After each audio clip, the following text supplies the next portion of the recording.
Hola, muy buenos días. Antes que nada, enviarles un cordial saludo a todas y a todos, esperando se encuentren muy bien y que también sus familias se encuentren bien.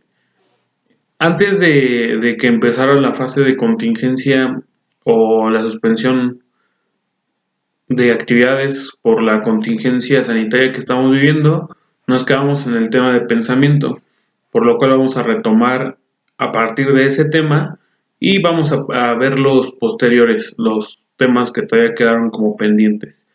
Por el momento vamos a empezar con el tema de pensamiento. Es un tema bastante amplio, entonces vamos a intentar como acortarlo lo más posible pero también que quede lo mejor entendido posible para que ustedes puedan después a realizar actividades y ahondar un poco más sobre el tema. El pensamiento es un proceso psicológico avanzado o superior. Ya hemos visto los procesos cognitivos básicos, estuvimos viendo ya algunos de los procesos cognitivos superiores y toca el turno de que veamos sobre el pensamiento. El pensamiento es la forma en que nosotros podemos manipular las ideas que nosotros tenemos, las ideas que ya hemos concebido a través de experiencias previas y que nosotros podemos reflexionar, que nosotros podemos razonar, que podemos eh, opinar y tomar decisiones con base en lo que pensamos, justamente en cómo nosotros vislumbramos, visualizamos lo que es nuestro entorno y cómo es que pensamos o cómo es que el pensamiento, perdón, se involucra en nuestra vida diaria, ¿no? Entonces, vamos a analizarlo a través de tres teólogos que hablaban sobre o hicieron estudios sobre el pensamiento desde sus eh, propias áreas. El primero pues es Noam Chomsky, que es un lingüista, y él decía o planteaba que el pensamiento es el precursor de lo que es el lenguaje, que primero tienes tú que pensar lo que vas a decir para después expresarlo. Eso es lo que plantea Noam Chomsky. Es lingüista, entonces dice la forma que nosotros tenemos para poder expresar lo que pensamos es la palabra, ¿no? Jean Piaget, por su parte, plantea que el lenguaje es una intervención de tanto el pensamiento como la inteligencia y que también se da a través de lo que es el lenguaje. Él propone o plantea que debe de haber interacción entre los procesos cognitivos de pensamiento e inteligencia para poderle dar un sentido e interpretación a nuestras ideas. Y después aparece un teólogo que se llama Lev Vygotsky, que dice que tanto el pensamiento como el lenguaje son dos actividades que se realizan simultáneamente, que estas actividades las realizamos para darle una interpretación a nuestro entorno con base en lo que nosotros buscamos, en nuestros ideales. Y ese entorno, cómo nosotros podemos modificarlo a través de conseguir nuestros fines o conseguir nuestros objetivos. El pensamiento pues realmente es lo que nos da como mucho, digámosle, sentido a las cosas que nosotros tenemos. Es la creación de ideas, la generación de razonamientos, de críticas, eh, de, de un sinfín de cosas que nosotros podemos plantearnos para poder después expresarlas. A través del pensamiento es como se han dado las más grandes preguntas, ¿no? ¿De dónde viene el hombre? ¿Por qué estamos aquí? ¿Para qué estamos aquí? Ese tipo de cuestiones filosóficas se hacen a través del pensamiento, de conocimientos y obviamente de algunas situaciones que generan duda y que hacen que te hagas preguntas que te ponen justamente eso, a pensar sobre algunas situaciones que podemos nosotros vivir, que podemos nosotros querer buscar algún conocimiento sobre eso. Con base en lo que dicen justamente tanto Chomsky como Piaget, necesitamos justamente del pensamiento para expresar. Todo lo que nosotros pensamos son ideas. Las ideas las mantenemos en nuestra cabeza, o los pensamientos los mantenemos en nuestra cabeza y después los expresamos.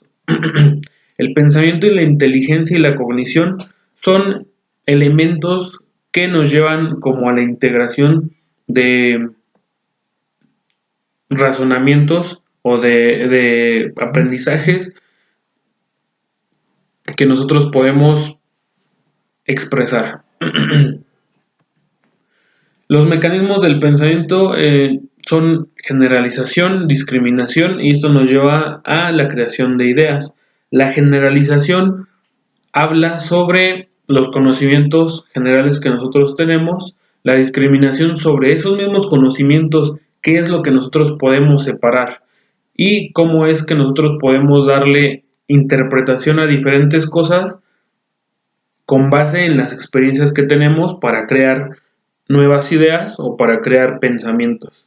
La generalización va más o menos como, si yo les pido, y ahí en la lámina hay una silla, si les pido a ustedes que piensen en una silla, todos vamos a tener una percepción diferente de las sillas en cuanto a material, en cuanto, por ejemplo, las características que debe tener una silla o que posee una silla. Sin embargo, todos sabemos que es una silla porque tenemos ese acercamiento hacia ese tipo de utensilios. Entonces, a pesar de que todos conozcamos qué es una silla, muchos pensamos como en una silla de diferentes formas, de diferentes situaciones, y también depende de las experiencias que nosotros hemos vivido y que poseemos con relación, por ejemplo, a una silla, ¿no? Una cosa tan simple. La discriminación es justamente la situación de cómo, a pesar de que nosotros conocemos que es una silla, las características de la silla, también tenemos la capacidad a través del pensamiento de discernir entre qué es una silla y qué no lo es. Si por ejemplo yo ahorita dijera una silla es un sofá, pues sabemos que no es cierto porque es un concepto diferente justamente por nuestras experiencias, justamente por las ideas que nosotros generamos alrededor de esto, ¿no? Eso es conforme al pensamiento. Otras formas como para explicarlo, las manzanas rojas son más dulces que las verdes. Ahí lo que te hace es llevarte a pensar que las manzanas rojas son más dulces que las verdes. El pensamiento lo que hace es intervenir directamente en la toma de decisiones que nosotros vamos a tener. Otra forma es, bueno, otro texto que aparece aquí en la lámina, quiero viajar más lejos. Aquí lo que hace es justamente a través de la interpretación y el conocimiento propio, pensar en diferentes puntos de vista. Podemos pensar en alguien que está en un punto y quiere ir más allá de ese punto, o podemos pensar en alguien que a lo mejor está estudiando y quiere estudiar más de lo que ya ha estudiado, ¿no? O alguien que a lo mejor se encuentra en algún lugar o quiere o está con una pareja o con una persona que le gusta, pero quiere llegar a otra cosa, ¿no? A lo mejor es su crush, pero no se ha dado, no se ha atrevido a decirle, entonces quiere a lo mejor decirle. Depende de las situaciones que nosotros tengamos y justamente también de las características de aprendizaje que ya hemos tenido antes. Y el último es descomponer. A través del pensamiento se descompone esta palabra que no tiene ningún orden lógico para justamente después darle un orden lógico a través de lo que es el conocimiento y la creación de razonamiento para que nosotros podamos darle una secuencia lógica hacia esta palabra y hacia todo nuestro entorno, cómo funcionan los procesos cognitivos.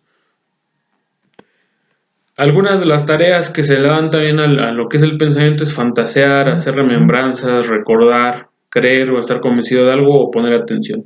Ya hemos visto que poner atención pues es una característica de lo que es la atención, recordar es una característica de lo que es la memoria, fantasear es una situación que interviene tanto el pensamiento como la memoria y demás. En este apartado es importante, ustedes van a realizar actividades más sobre el tema, entonces espero que este video les haya servido